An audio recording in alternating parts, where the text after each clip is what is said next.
In the year 146 BCE, Roman soldiers stood at the gates of the greatest city in Africa. They had orders not to conquer it, but to erase it. For over a century, this empire had brought Rome to the edge of destruction. Its generals had humiliated Roman legions. Its navy had controlled the Mediterranean. Its wealth had funded wars that reshaped the ancient world. And now, Rome would make sure it never rose again. This is the story of Carthage, the African superpower that terrified Europe, controlled the seas, and was then deliberately erased from history. Stone by stone. Welcome to Unknown History Archive, uncovering the world's forgotten past, one story at a time. By the 3rd century BCE, Carthage was the most powerful state in the Western Mediterranean. Richer than Rome, more advanced than Athens, more feared than any kingdom in Europe. Its fleets patrolled from Gibraltar to Egypt. Its merchants controlled trade routes across 3 continents. Its armies were led by generals whose names still echo in military academies today.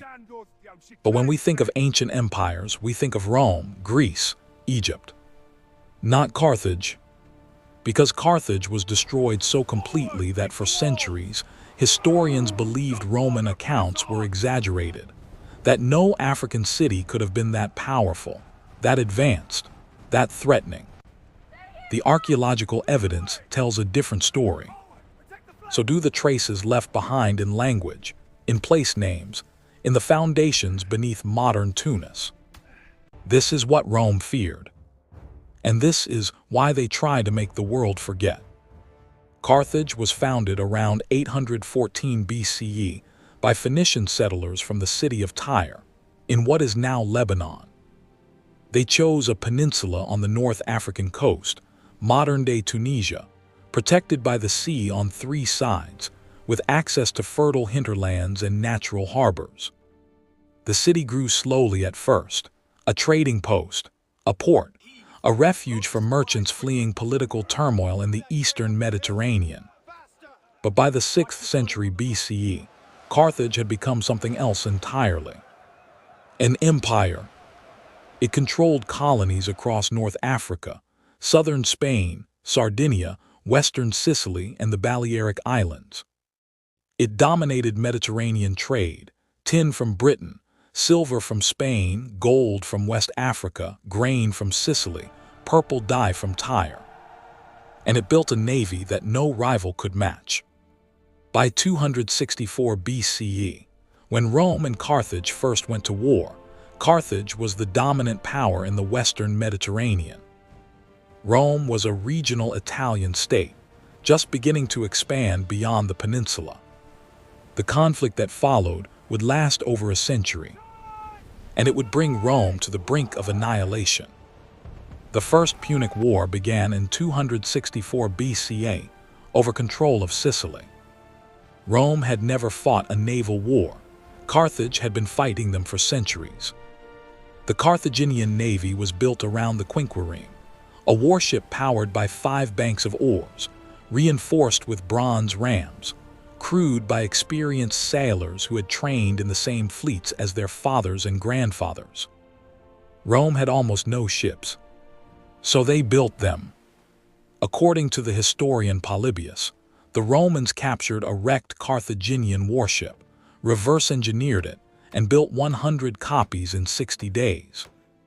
They added a new weapon, the corvus, a boarding bridge that allowed Roman soldiers to turn naval battles into hand-to-hand combat. The war lasted 23 years. Rome won. Carthage lost Sicily, paid a massive indemnity, gave up its dominance of the Western Mediterranean. But it did not surrender. In 218 BCE, a 29-year-old Carthaginian general named Hannibal Barca began the Second Punic War. Not by invading Sicily, by crossing the Alps. Hannibal assembled an army of 50,000 infantry, 9,000 cavalry, and 37 war elephants. He marched from Spain, through southern Gaul, over the snow-covered passes of the Alps, a route Roman strategists considered impossible. When he emerged into northern Italy, half his army was dead. But Rome had no legions in position to stop him. For the next 15 years, Hannibal campaigned in Italy, destroying Roman armies, liberating Rome's Italian allies, threatening the city itself. At the Battle of Cannae in 216 BCE, Hannibal's army of 50,000 faced a Roman force of 86,000. Hannibal used a double envelopment, drawing the Romans forward into the center of his line, then collapsing both flanks inward, surrounding them completely. By the end of the day, 50,000 Romans were dead. It remains one of the greatest tactical victories in military history. And it nearly ended Rome. Hannibal spent 15 years in Italy. He won every major battle. But he never took Rome. Why? Because Carthage did not send reinforcements. The Carthaginian Senate, dominated by merchant families who profited from peace, was divided. Some supported Hannibal, others feared the cost of continuing the war. Rome, by contrast, mobilized everything. They raised new legions from allies, rebuilt fleets, refused to negotiate even after catastrophic defeats. In 204 BCE, a Roman general named Scipio Africanus invaded North Africa, threatening Carthage itself. Hannibal was recalled. In 202 BCE, at the Battle of Zama, Scipio defeated Hannibal. Carthage surrendered. It was stripped of its navy, its overseas territories, its independence in foreign policy. But it was allowed to survive. For now, even in defeat, Carthage terrified Rome. Roman senators ended every speech, regardless of topic, with the phrase Carthago delenda est. Carthage must be destroyed. Not because Carthage was a military threat anymore, but because it still existed. Because its wealth was recovering, its population was growing, its merchants were trading again. And because Rome could not forget what Hannibal had done. The trauma of those 15 years, of being hunted in their own territory, of watching their allies defect, of stacking bodies after Cannae, was carved into Roman memory. Carthage had to disappear, not just as a state, as an idea. Carthage was not a fortress, it was a city. By the 3rd century BCE, it housed between 400,000 and 700,000 people, larger than Rome, larger than Alexandria, one of the largest cities in the ancient world. The city was built on a grid system. Wide avenues ran parallel to the coast. Side streets intersected at right angles. Buildings rose 6 stories high, tenement blocks made of stone and mud brick, with wooden balconies and tiled roofs. The city had a sophisticated drainage system. Underground sewers carried waste away from residential areas into the sea. Public fountains distributed fresh water from aqueducts that ran from springs in the interior. There were public baths, markets, temples dedicated to Tanit and Baal Hammon, the chief deities of Carthage. And there was the Cathon. The Cathon was Carthage's military harbor, a circular, artificial port connected to the sea by a narrow channel. It could hold 220 warships at once. The ships were stored in covered docks, arranged in a radial pattern around a central island, where the admiral's headquarters stood. From this island, a single officer could see every ship in the fleet. This was not a simple anchorage. This was naval infrastructure designed for mass production and rapid deployment. Carthaginian shipwrights could build a quinquereme in weeks, using standardized parts, pre-cut planks, bronze fittings, pre-woven sails. When Rome tried to copy this system, it took them years to achieve the same efficiency. The Cathon was the heart of Carthaginian power. And when the city fell, the Romans filled it with rubble. Carthage's wealth came from trade, and trade required control of the sea. By the 4th century BCE, Carthage had established a network of colonies and trading posts across the Mediterranean: Ibiza, Sardinia, western Sicily, southern Spain, the Atlantic coast of Morocco. Carthaginian merchants sailed beyond the Pillars of Hercules, the Strait of Gibraltar, into the Atlantic. They traded with Britain for tin, with West Africa for gold and ivory, with the Baltic for amber. They kept their routes secret. Carthaginian navigators would deliberately run their ships aground rather than let foreign vessels follow them to new markets. This monopoly on maritime trade made Carthage extraordinarily wealthy. Wealthy enough to hire the best mercenaries in the Mediterranean. Wealthy enough to build fleets faster than Rome could sink them. Wealthy enough to recover from wars that would have destroyed other states. And Rome knew it. Carthaginian shipbuilding was industrialized. Archaeological evidence from the Carthon shows standardized construction techniques, ships built from modular components, with parts that could be swapped between vessels. Each dock had storage for timber, bronze, sailcloth, rope. When Carthage needed a fleet, it didn't commission individual ships. It activated an assembly line. This is why, during the First Punic War, Carthage could lose dozens of ships in a single storm and replace them within months.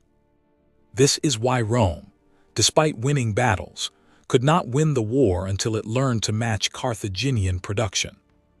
The Romans didn't just copy Carthaginian ships. They copied the system. By 149 BCE, Carthage had been at peace for 50 years. It had no army, no navy, no political independence. It paid tribute to Rome. It obeyed Roman foreign policy. It posed no military threat. But it was still wealthy. And Rome wanted it gone. A Roman senator named Cato the Elder visited Carthage in 152 BCE. He returned to Rome and declared that Carthage was rebuilding, that it was becoming too prosperous, that it had to be destroyed before it became a threat again.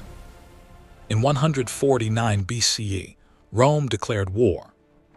The Carthaginians were given a choice: surrender all weapons and evacuate the city, moving at least 10 miles inland. Carthage refused.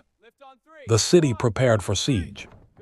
The siege of Carthage lasted 3 years. The Romans built walls around the city, cutting off supply routes. They blockaded the harbor. They bombarded the walls with siege engines. Carthage held. The population melted down jewelry, stripped temples of precious metals, and used the bronze to forge weapons. Women cut their hair to make bowstrings for crossbows. The city's workshops produced 300 swords, 500 spears, and 1,000 catapult bolts every day.